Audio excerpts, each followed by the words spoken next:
ವರಮಹಾಲಕ್ಷ್ಮಿ ಪೂಜೆ ಬಗ್ಗೆ ಸ್ವಲ್ಪ ಡೀಟೇಲ್ ಆಗಿ ಹೇಳಿ ಅಂತ ಅಂದ್ಬಿಟ್ಟು.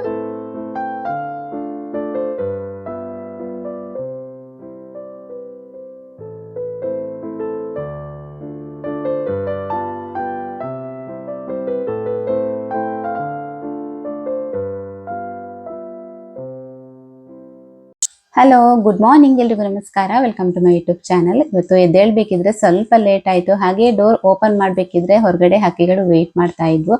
ಹಾಗೆ ಹಕ್ಕಿಗಳಿಗೆ ಅಕ್ಕಿ ಕಾಳನ್ನ ಹಾಕ್ತಾ ಇವತ್ತಿನ ಒಂದು ಶುಭ ದಿನನ ಶುರು ಮಾಡ್ತಾ ಇದ್ದೀನಿ.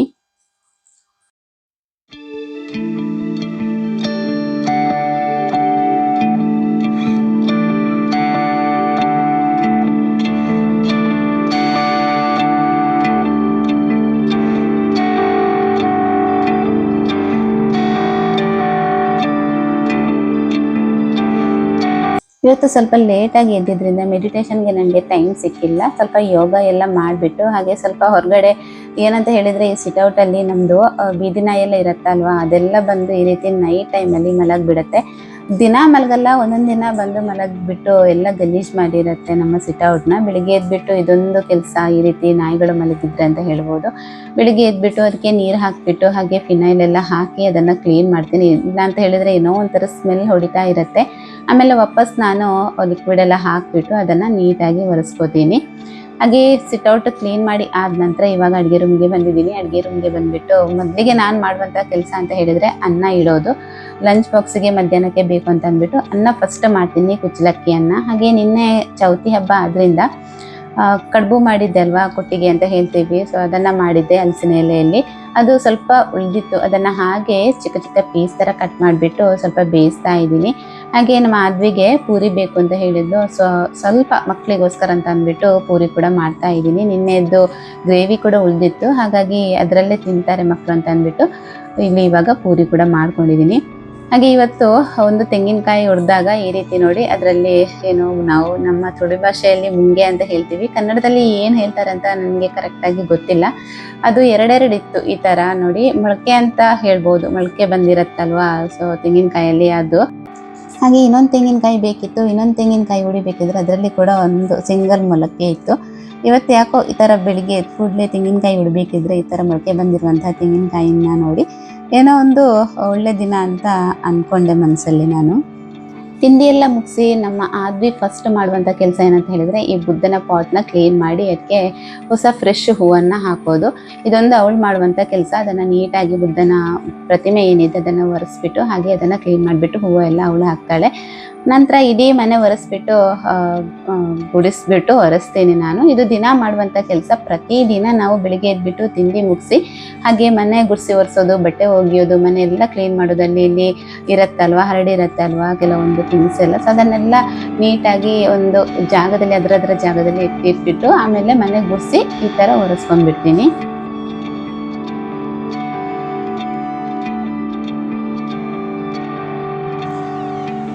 ಹಾಗೆ ಚೌತಿ ಹಬ್ಬದ್ದು ವಿಡಿಯೋ ನಾನು ಆಲ್ರೆಡಿ ಅಪ್ಲೋಡ್ ಮಾಡಿದ್ದೀನಿ, ನೀವೆಲ್ಲರೂ ಕೂಡ ನೋಡಿರ್ತೀರಿ ಅಂತ ಅನ್ಕೋತೀನಿ. ಹಾಗೆ ಇನ್ನೊಂದು ಕಮೆಂಟ್ ಬಂದಿತ್ತು ನನಗೆ, ಏನಂತ ಹೇಳಿದ್ರೆ ವರಮಹಾಲಕ್ಷ್ಮಿ ಪೂಜೆ ಬಗ್ಗೆ ಒಂದು ಕಮೆಂಟ್ ಬಂದಿತ್ತು. ಉಡುಪಿಯವರು ಮಾಡಿದಂತಹ ಕಮೆಂಟ್ ಅದು. ವರಮಹಾಲಕ್ಷ್ಮಿ ಪೂಜೆ ಬಗ್ಗೆ ಸ್ವಲ್ಪ ಡೀಟೇಲ್ ಆಗಿ ಹೇಳಿ ಅಂತ ಅಂದ್ಬಿಟ್ಟು ಕಮೆಂಟ್ ಬಂದಿತ್ತು. ನಾನಿರೋದು ಉಜಿರೆಯಲ್ಲಿ. ನಮ್ಮ ಸೈಡ್ ಅಲ್ಲಿ ಈ ದೇವಸ್ಥಾನಗಳಲ್ಲಿ ಮಾಡ್ತಾರೆ, ಹಾಗೆ ಕೆಲವೊಂದು ಮನೆಗಳಲ್ಲಿ ಮಾಡ್ತಾರೆ, ಕೆಲವೊಬ್ರು ಹೆಣ್ಮಕ್ಳೆಲ್ಲ ಮಾಡ್ತಾ ಇರ್ತಾರೆ. ಈ ಸೈಡ್ ಅಲ್ಲಿ ಸ್ವಲ್ಪ ಜಾಸ್ತಿ ಇದೆ ಅಂತ ಹೇಳ್ಬೋದು. ಹಾಗೆ ನಮ್ಮ ಅಮ್ಮನ ಮನೆ ಪುತ್ತೂರು ಸೈಡ್ ಅಲ್ಲಿ ಮನೆಗಳಲ್ಲಿ ಯಾರು ಕೂಡ ಮಾಡಲ್ಲ ವರಮಹಾಲಕ್ಷ್ಮಿ ಪೂಜೆನ.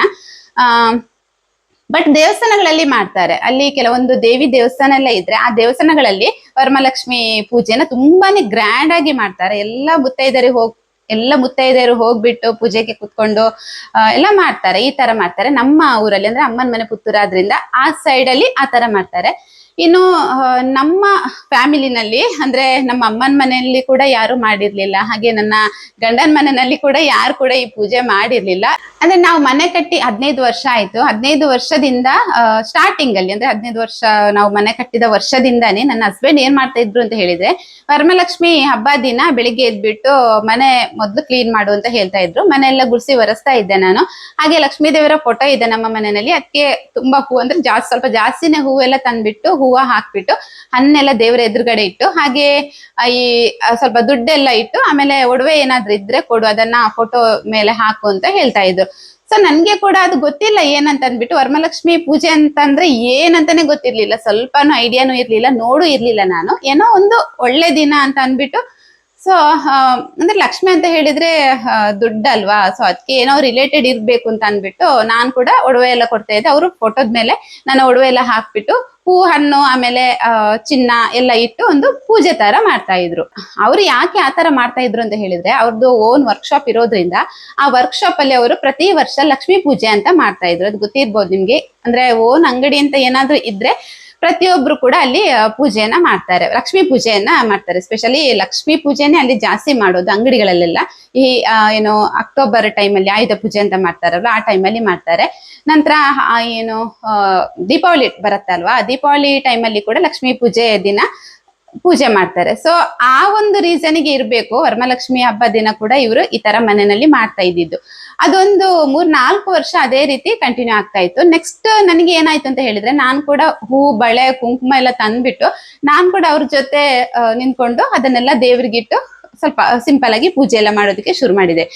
ಅದಾದ ನಂತರ ನನ್ನ ಫ್ರೆಂಡ್ ಒಬ್ರು ಇದ್ದಾರೆ, ಸ್ವಾತಿ ಅಂತ ಅವ್ರ ಹೆಸರು. ನಾನು ಇವಾಗ ಕೂಡ ವರಮಹಾಲಕ್ಷ್ಮಿ ಪೂಜೆ ಮಾಡ್ತಾ ಇದ್ದೀನಿ ಅಂತ ಹೇಳಿದ್ರೆ ಅವರೇ ಮೇನ್ ಒಂದು ರೀಸನ್ ಅಂತ ಹೇಳ್ಬಹುದು. ಸೊ ಅವರು ನಮ್ಮನ್ನ ಪೂಜೆಗೆ ಅವ್ರ ಮನೆಯಲ್ಲಿ ಸ್ವಲ್ಪ ಗ್ರ್ಯಾಂಡ್ ಆಗಿ ಪೂಜೆನ ಮಾಡ್ತಾ ಇದ್ರು. ಸೊ ಅವ್ರು ಕರಿತಾ ಇದ್ರು ಕುಂಕುಮಕ್ಕೆ ಬನ್ನಿ ಅಂತ ಅಂದ್ಬಿಟ್ಟು. ನಾವು ಮಧ್ಯಾಹ್ನದ ಟೈಮಲ್ಲಿ ಅವರು ಪೂಜೆ ಮಾಡ್ತಾ ಇದ್ರು, ಆ ಟೈಮ್ ನಲ್ಲಿ ನಾವು ಹೋಗ್ತಾ ಇದ್ವಿ ಅಲ್ಲಿಗೆ.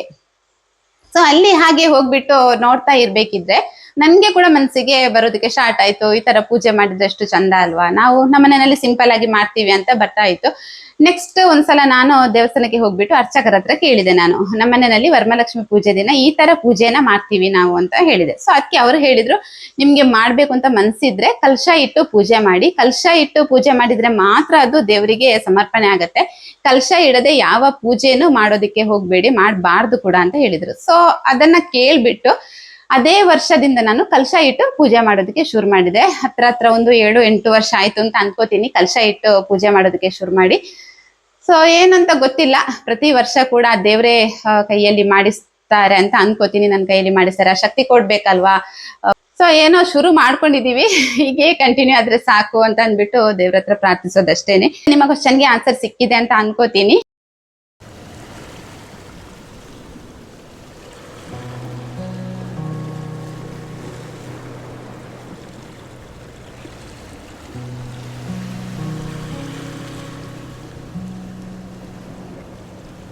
ಇವತ್ತಾದ್ರೂ ಗಣೇಶನ ನೋಡ್ಬೇಕು ಅಂತ ಅನ್ಕೊಂಡಿದ್ದೆ, ಬೆಳಿಗ್ಗೆ ಹೋಗಿ ಬರ್ಬೇಕು ಅಂತ ಅಂದ್ಬಿಟ್ಟು. ಹೇಗೋ ಆದ್ರೂ ಕೂಡ ಮನೇಲೇ ಇದ್ಲು, ಆದ್ರೆ ಹೇಗ್ ಹೋಗೋಣ, ರೈನ್ ಕೋಟ್ ಇದೆ, ಬಟ್ ಅವಳಿಗೆ ಸ್ವಲ್ಪ ಕೋಲ್ಡ್ ಆಗಿರೋದ್ರಿಂದ ಹೋಗೋದಿಕ್ಕೆ ಗೊತ್ತಿಲ್ಲ.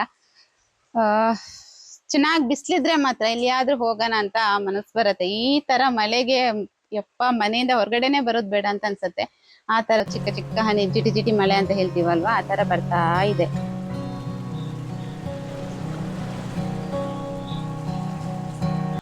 ಹಬ್ಬ ಟೈಮಲ್ಲಿ ಈ ತರ ಮಳೆ ಎಲ್ಲ ಬರಬಾರ್ದು, ಅಂದ್ರೆ ತುಂಬಾ ಕಷ್ಟ. ಹಬ್ಬ ಟೈಮಲ್ಲೆಲ್ಲ ದೇವಸ್ಥಾನಕ್ಕೆಲ್ಲ ಹೋಗೋರು ಜಾಸ್ತಿ ಅಲ್ವಾ. ಸೊ ಈ ತರ ಮಳೆ ಬಂದ್ರೆ ತುಂಬಾ ಕಷ್ಟ ನಮ್ಗೆ. ನಿನ್ನೆ ಕೂಡ ಹೋಗೋದಿಕ್ಕಾಗಿಲ್ಲ, ಇವತ್ತು ಕೂಡ ಈ ಮಳೆಗೆ ಮನೆ ಬಿಡೋ ತರನೇ ಇಲ್ಲ ಅಂತ ಅನ್ಸುತ್ತೆ. ಟೈಮು 1 ಗಂಟೆ ಆಗ್ತಾ ಬಂತು, 1 ಗಂಟೆಗೆ 5 ನಿಮಿಷ ಉಂಟು. ಆದ್ವಿಗೆ ಹಸುವಾಗ್ತಾ ಇದೆ ಅಂತೆ, ಹಸುವಾಗ್ತಾ ಇದೆ ಊಟ ಕೊಡಿ ಅಂತ ಹೇಳ್ತಾ ಇದ್ದಾಳೆ. ಬೆಳಿಗ್ಗೆ ತಿಂಡಿ ತಿಂದ ನಂತರ ಏನು ತಿಂದಿಲ್ಲ ಇಬ್ರುನು. ಸೊ ಈಗ ಊಟ ಮಾಡ್ಬೇಕು, ಮೀನು ಫ್ರೈ ಮಾಡ್ಬಿಟ್ಟು ಊಟ ಮುಗಿಸಿ ಹಾಗೆ ಇವತ್ತು ಲಾಗ್ನ ಕಂಟಿನ್ಯೂ ಮಾಡ್ತಾ ಹೋಗ್ತೀನಿ. ನಾನು ಯಾವಾಗ ಮೀನ್ ಫ್ರೈ ಮಾಡ್ತೀನೋ ಅವಾಗ ಇದೇ ತವದಲ್ಲಿ ಜಾಸ್ತಿಯಾಗಿ ಮಾಡುವಂಥದ್ದು. ಇದು ಇಂದೂಸ್ ವ್ಯಾಲಿಯವರ ಐರನ್ ತವ, ತುಂಬಾನೇ ಚೆನ್ನಾಗಿದೆ. ದೋಸೆ ಮಾಡ್ತೀನಿ, ನೀರ್ ದೋಸೆ ಇರ್ಬೋದು, ಉದ್ದಿನ ದೋಸೆ ಇರ್ಬೋದು, ಫಿಶ್ ಫ್ರೈ ಇರ್ಬೋದು, ಎಲ್ಲದನ್ನ ಕೂಡ ಈ ಒಂದು ತವದಲ್ಲಿ ಮಾಡ್ತೀನಿ. ಐರನ್ ತವ ಆದ್ರಿಂದ ಯಾವುದೇ ರೀತಿಯಾದಂತಹ ಒಂದು ಹಾನಿ ಇದರಿಂದ ಆರೋಗ್ಯಕ್ಕೆ ಇಲ್ಲ. ಸೊ ಹಾಗಾಗಿ ನಾನು ಹೆಚ್ಚಾಗಿ ನಾನ್ ಸ್ಟಿಕ್ ಯೂಸ್ ಮಾಡೋದಕ್ಕಿಂತ ಬದಲಾಗಿ ಇದನ್ನೇ ಹೆಚ್ಚಾಗಿ ದೋಸೆಗೆ ಎಲ್ಲ ಇದನ್ನೇ ಜಾಸ್ತಿಯಾಗಿ ನಾನು ಉಪಯೋಗಿಸುವಂಥದ್ದು. ಹಾಗೆ ಇಲ್ಲಿ ಇವಾಗ 2 ಬಂಗುಡೆ ಮೀನನ್ನ ಫ್ರೈ ಮಾಡ್ಕೊಂಡಿದ್ದೀನಿ, ನನಗೆ ಒಂದು ಹಾಗೆ ಆದ್ವಿಗೊಂದು, ಇಬ್ಬರಿಗೆ ಒಂದೊಂದು ಅಂತ ಅಂದ್ಬಿಟ್ಟು. ಹಸ್ಬೆಂಡ್ ಮತ್ತೆ ಮಗ ನೈಟ್ ಬರೋದ್ರಿಂದ ಸೊ ಅವರಿಗೆ ನೈಟ್ ಫ್ರೈ ಮಾಡೋಣ ಅಂತೇಳಿ 2 ಮಾತ್ರ ಫ್ರೈ ಮಾಡ್ಕೊಂಡಿದ್ದೀನಿ. ಸಂಜೆ ಟೈಮ್ ಮಗ ಮನೆಗೆ ಬಂದ್ ಕೂಡ್ಲೆ ನನಗೆ ಟೀ ಬೇಕು ಅಂತ ಹೇಳಿದ. ಹಾಗೆ ಹಾಲು ಖಾಲಿಯಾಗಿತ್ತು, ಬೆಳಿಗ್ಗೆ ಇವತ್ತು ಖಾಲಿಯಾಗಿತ್ತು, ತರನ ಅಂತ ಅಂದ್ಬಿಟ್ಟು ಹೊರಟೆ. ಸ್ವಲ್ಪ ಮಳೆ ಬಿಟ್ಟಿತ್ತು, ಹಾಗೆ ರೈನ್ ಕೋಟ್ ಎಲ್ಲ ಏನು ಬೇಡ ಅಂತ ಅಂದ್ಬಿಟ್ಟು ಹೋಗ್ತಾ ಇದ್ದೀನಿ. ಈ ಮಳೆಗೆ ಸ್ವಲ್ಪ ಗಾಡಿ ಬ್ರೇಕ್ ಎಲ್ಲ ಹಿಡ್ಕೊಂಡಿರತ್ತೆ, ಸ್ವಲ್ಪ ಕಷ್ಟ ಆಗತ್ತೆ. ಸ್ಟಾರ್ಟ್ ಮಾಡ್ತೀವಲ್ವಾ, ಆ ಟೈಮಲ್ಲಿ ಸ್ವಲ್ಪ ಬ್ರೇಕ್ ಎಲ್ಲ ಹಿಡಿಬೇಕಿದ್ರೆ ಸ್ವಲ್ಪ ಅಲ್ಲೇ ಒಂಥರ ಗಾಡಿ ಸ್ಟಾಪ್ ಆದಾಗ ಆಗತ್ತೆ. ಹೋಗ್ತಾ ಹೋಗ್ತಾ ಸರಿ ಆಗತ್ತೆ. ಹಾಗೆ ಹತ್ರದಲ್ಲೇ ಒಂದು ಅಂಗಡಿ ಇದೆ, ಅಂಗಡಿಗೆ ಹೋಗ್ಬಿಟ್ಟು ಹಾಲು ತಗೊಂಡ್ ಬಂದಿದ್ದೀನಿ. ತಗೊಂಡ್ಬಂದ್ಬಿಟ್ಟು ಇವತ್ತು ಕಾಫಿ ಮಾಡೋಣ ಅಂತ ಅನ್ಕೊಂಡಿದೀನಿ. ಜಾಸ್ತಿ ಮಳೆ ಇದೆಯಲ್ವಾ, ಆದ್ವಿಗೆ ಕೂಡ ಕೋಲ್ಡ್ ಆಗಿರೋದ್ರಿಂದ ಸ್ವಲ್ಪ ಕಾಫಿ ಮಾಡೋಣ ಅಂತ ನನ್ನ ಮಗನಿಗೆ ಟೀ ಬೇಕು ಅಂತಾನೆ ಹೇಳಿದೆ. ಸೊ ಅವನಿಗೆ ಒಬ್ನಿಗೆ ಅಂತ ಅಂದ್ಬಿಟ್ಟು ಟೀ ಮಾಡಿ ನಾವಿಬ್ರು ಕಾಫಿ ಮಾಡಿ ಕುಡಿತಾ ಇದ್ದೀವಿ. ಇವತ್ತು ಸ್ನಾಕ್ಸ್ ಅಂತ ಮನೆಯಲ್ಲಿ ರಸ್ಕ್ ಇತ್ತು, ಅದನ್ನೇ ತಿಂತಾ ಇದ್ದೀವಿ. ಈ ಕಾಫಿ ಜೊತೆಗೆ ಡಿಪ್ ಮಾಡ್ಬಿಟ್ಟು ತಿಂತಾ ಇದ್ದೀವಿ. ಇಬ್ರು ಹೀಗೆ ಮಾತಾಡ್ಕೊಂಡು ಏನಾದ್ರೂ ವಿಷಯಗಳಿರತ್ತೆ. ನಮ್ಮ ಮಾಧವಿಗೆ ಏನಾದ್ರೂ ಒಂದು ವಿಷಯ ತೆಗ್ದ್ಬಿಟ್ಟು ಮಾತಾಡ್ತಾನೆ ಇರ್ತಾಳೆ. ನಾನು ಸ್ವಲ್ಪ ಫ್ರೀ ಆದ್ರೆ ಸಾಕು ಬರ್ತಾಳೆ ಹತ್ರ, ಏನಾದ್ರೂ ಒಂದು ಟಾಪಿಕ್ ತಗೊಂಡು ಮಾತಾಡ್ತಾ ಇರ್ತಾಳೆ. ಅವಳು ಸಂಜೆ ಟೈಮಲ್ಲಿ ಈ ರೀತಿ ಕಾಫಿ ಟೀ ಎಲ್ಲ ಕುಡಿಯೋದು ತುಂಬಾ ಕಡಿಮೆ. ಇವತ್ತು ತುಂಬಾ ಫೋರ್ಸ್ ಮಾಡಿ ನಾನು ಕುಡಿಸ್ತಾ ಇದ್ದೀನಿ. ಅಂದ್ರೆ ಕೋಲ್ಡ್ ಆಗಿದೆ ಅಲ್ವಾ, ಸ್ವಲ್ಪ ಬಾಡಿ ಹೀಟ್ ಆದ್ರೆ ಒಳ್ಳೇದು ಅಂತ ಅಂದ್ಬಿಟ್ಟು ಕಾಫಿ ಕುಡಿದ್ರೆ ಹೀಟ್ ಆಗತ್ತೆ ಬಾಡಿ. ಸೊ ಹಾಗಾಗಿ ನಾನು ಸ್ವಲ್ಪ ಕಾಫಿ ಮಾಡ್ಕೊಂಡು ಹಾಗೆ ರಸ್ಕ್ನ ಡಿಪ್ ಮಾಡಿಬಿಟ್ಟು ತಿಂತಾ ಇದ್ದಾಳೆ. ಇಲ್ಲ ಅಂತ ಹೇಳಿದ್ರೆ ರಸ್ಕ್ ಎಲ್ಲ ತಿನ್ನೋದಿಲ್ಲ ಅವಳು. ಬೇಕರಿ ಐಟಮ್ ತುಂಬಾ ಕಡಿಮೆ ತಿನ್ನೋದವಳು. ಫ್ರೂಟ್ಸ್ ಅಂತ ಹೇಳಿದ್ರೆ ತುಂಬಾ ಇಷ್ಟ. ಇವಾಗ ಚೌತಿ ಇತ್ತಲ್ವಾ ನಿನ್ನೆ, ಹಾಗಾಗಿ ದೇವ್ರಿಗೆ ಇಡೋದಕ್ಕೆ ಅಂತ ಅಂದ್ಬಿಟ್ಟು ಹಣ್ಣು ತಂದಿದ್ರ, ಅದರಲ್ಲಿ ಡ್ರ್ಯಾಗನ್ ಫ್ರೂಟ್ ಕೂಡ ತಂದಿದ್ರು. ಸೊ ಅದು ಏನಂತ ಹೇಳಿದ್ರೆ ಒಂದೇ ದಿನಕ್ಕೆ ಹಾಳಾಗೋಗತ್ತೆ. ಇವಾಗ ಅಂದ್ರೆ ಒಂದೇ ಸೈಡಿಗೆ ಇಟ್ಟಿರ್ತೀವಲ್ವಾ, ಆ ಅಡಿ ಭಾಗ ಏನಿರುತ್ತೆ ಅಲ್ಲೇ ಕೊಳಿಯೋದಕ್ಕೆ ಸ್ಟಾರ್ಟ್ ಆಗುತ್ತೆ. ಅದನ್ನ ಈಗ ಕಟ್ ಮಾಡಿ ಕೊಡ್ತಾ ಇದ್ದಾಳೆ. ಇನ್ನು ಶ್ರೀಯಾಳನ್ನ ನನ್ನ ವಿಡಿಯೋದಲ್ಲಿ ತೋರಿಸ್ದೆ ತುಂಬಾ ದಿನ ಆಗಿತ್ತಲ್ವಾ. ಇವತ್ತು ಮನೆಗ್ ಬಂದಿದ್ಲು. ದಿನ ಬರ್ತಾಳೆ ಸಂಜೆ ಟೈಮ್ಗೆ ನಮ್ಮ ಮನೆಗ್ ಬರ್ತಾಳೆ. ಅವಳನ್ನ ತೋರ್ಸೋಣ ಅಂತ ಅಂದ್ಬಿಟ್ಟು ವಿಡಿಯೋ ಮಾಡ್ಕೊಂಡಿದೀನಿ. ಹಾಗೆ ತುಂಬಾ ಶೈ ಫೀಲ್ ಆಗ್ತಾ ಇತ್ತು ಅವಳಿಗೆ. ಇವತ್ತು ಯಾಕೋ ವಿಡಿಯೋ ಮಾಡೋದಕ್ಕೇನೆ ಬಿಡ್ತಾ ಇರ್ಲಿಲ್ಲ. ಇಲ್ಲ ಅಂತ ಹೇಳಿದ್ರೆ ನಾನು ಕ್ಯಾಮರಾ ಅಂದ್ರೆ ಮೊಬೈಲ್ ಇಟ್ಕೊಂಡ್ರೆ ಸಾಕು ಏನಾದ್ರೂ ಮಾತಾಡ್ಕೊಂಡು ಬರ್ತಾ ಇದ್ಲು. ಇವತ್ತು ಯಾಕೋ ಬೇಡ ಬೇಡ ಅಂತಾನೆ ಹೋಗ್ತಾ ಇದ್ಲು. ನನ್ನ ವಿಡಿಯೋನ ದಿನ ಅವಳು ಟಿವಿನಲ್ಲಿ ಹಾಕೊಂಡ್ಬಿಟ್ಟು ನೋಡ್ತಾಳೆ. ಪದೇ ಪದೇ ನೋಡೋದಂತೆ ಆ ರೀತಿ ಅವಳಮ್ಮ ಹೇಳ್ತಾ ಇದ್ಲು. ಸೊ ಯಾವಾಗ್ಲೂ ಅಷ್ಟೇನೆ ಬಂದು ಹೇಳ್ತಾಳೆ, ನಿಮ್ಮ ವಿಡಿಯೋ ನೋಡಿದೆ ನಾನು ಅಂತ ಅಂದ್ಬಿಟ್ಟು. ಇಲ್ಲಿ ಕೂಡ ಬಂದು ಮೊಬೈಲ್ ಅಲ್ಲಿ ನನ್ನ ವಿಡಿಯೋನೇ ನೋಡ್ತಾ ಇರ್ತಾಳೆ. ಅದಕ್ಕೆ ಅವಳು ನೋಡ್ಲಿ ಅಂತ ಅಂದ್ಬಿಟ್ಟು ಇವತ್ತು ಸ್ವಲ್ಪ ವಿಡಿಯೋ ಮಾಡಿದೀನಿ. ಇನ್ನು ಮನೇಲಿ ಕುತ್ಕೊಂಡು ಇದನ್ನೇ ಒಂದು 100 ಸಲ ಆದ್ರೂ ನೋಡ್ತಾಳೆ ಅವಳು. ಹಾಯ್ ಎಲ್ರು, ಹೇಗಿದ್ದೀರಿ? ಈಗೆನ್ನೆ ಹಾಯ್ ಇಂಚ ಬಂದ್ಲೆ, ಹಾಯ್ ಬನ್ನಿ. ಹಾಯ್, ಹೇಗಿದ್ದು? ನಮಸ್ಕಾರ. ಹೇಗಿಲ್ಲ, ನಾನು ಚೆನ್ನಾಗಿದ್ದೀನಿ. ನೀನ್ ಹೇಗಿದ್ದ? ಚಾ ಕುಡ್ದಾಯ್ತಾ? ಎಲ್ರದ್ದು? ನನ್ನ ಗುರ್ತ ಉಂಟಾ ನಿಮಗೆ? ಹೇಳು. ನಂದು ಗೊತ್ತ ಅಂತ. ನಾನು ಶ್ರೀಯಾ ಸಂದೀಪ್. ಹೇಳು. ನಾನು ಶ್ರೀಯಾ ಸಂದೀಪ್. ಮುದ್ದು ಉಲ್ಲ ಅನ್ನು ಬಂತ ಹದ್ದಾಗಿ ಆಲಿದಾಳೆ ಆಕಾಕಸೆ ಮುದ್ದುವ ಮನ ಬಂತ ಮುದ್ದೆ ಉಲ್ಲಾನು ಬಂತ ಹದ್ದಾಗಿ ಆಲಿದಾಳೆ ಆಕಾಕಸೆ ನಂಗೆ ಎಲ್ಲವ ನಂಗೆ ಯಾವ ಕಂಗಾಲಾಗಬೇಡ ನೀನೆನ್ನಿಲ್ಲವ ಎಲ್ಲಿಂದವನು ಹಾಗೆ ನೀ ನಂಗೆ ಅಲ್ಲವ. ತುಂಬಾ ದಿನದ ನಂತರ ಶ್ರೇಯಲನ್ನ ತೋರಿಸ್ತಾ ಇದ್ದೀನಿ ನನ್ನ ವಿಡಿಯೋದಲ್ಲಿ. ತುಂಬಾ ಕೆಮ್ಮು ಬರ್ತಾ ಇತ್ತು ಅವಳಿಗೆ, ಕೂಡ ಕೋಲ್ಡ್ ಆಗಿದೆ. ಹಾಡು ಹಾಡ್ತಾ ಇದ್ಲು, ಬಟ್ ಅವಳಿಗೆ ಹಾಡು ಹಾಡಕ್ಕೆ ಆಗ್ತಾ ಇರ್ಲಿಲ್ಲ, ಅಷ್ಟು ಕೆಮ್ತಾ ಇದ್ಲು.